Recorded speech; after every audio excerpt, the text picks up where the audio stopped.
நம்மளுடைய சப்ஸ்கிரைபர்ஸ் நம்மக்கிட்ட சில கேள்விகள் கேட்டிருக்காங்க. அதுக்கு நாம் முடிஞ்ச அளவு பதில் சொல்லலாம். ஈவினிங் விளக்கேற்றலாமா, மார்னிங் ஏற்ற முடியலை அப்படின்னு கேட்டிருக்கீங்க. நம்ம சேனலில் பிரம்ம முகூர்த்த நேரத்திற்கு அதிக முக்கியத்துவம் கொடுக்க காரணம் என்னென்னா, நான் எளிமையாக சொல்ல முயற்சி செய்கிறேன். நாம் பொதுவாக அதிகாலையில் வர கனவுக்கு அதிக முக்கியத்துவம் கொடுப்போம். காரணம், அந்த கனவு அதிகபட்சம் நடந்தே தீரும். ஏன்னா அந்த நேரத்தில் தான் பெரியவங்க, மூதாதையர்கள், ஏன் கடவுளே நேரடியாக கனவுல வந்து அருள் சொல்லுவாங்க. அதே போல் பிரம்ம முகூர்த்த நேரத்தில் நாம் பூஜை செய்யும்போது நம்மளுடைய ஆன்மா இந்த பிரபஞ்சத்து கூட தொடர்பு கொள்ளும்.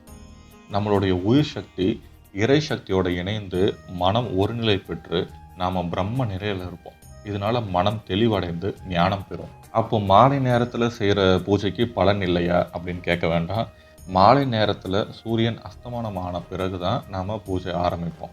இன்றைய நாள் முழுக்க இருந்த கோபம், வெறுப்பு, கந்துஷ்டி, தீய சக்திகள் எல்லாம் விலகி மனம் தூய்மை பெற திருப்புகழ், வேல்மாறல், கந்தர் அனுபூதி இதெல்லாம் நாம் பாராயணம் செய்து மனம் ஒருநிலை பெற்று நம்ம வேண்டுதலை இறைவனிடம் வைக்கும்போது நிச்சயம் அந்த வேண்டுதல் நிறைவேறும். அதில் எந்த சந்தேகமும் இல்லை.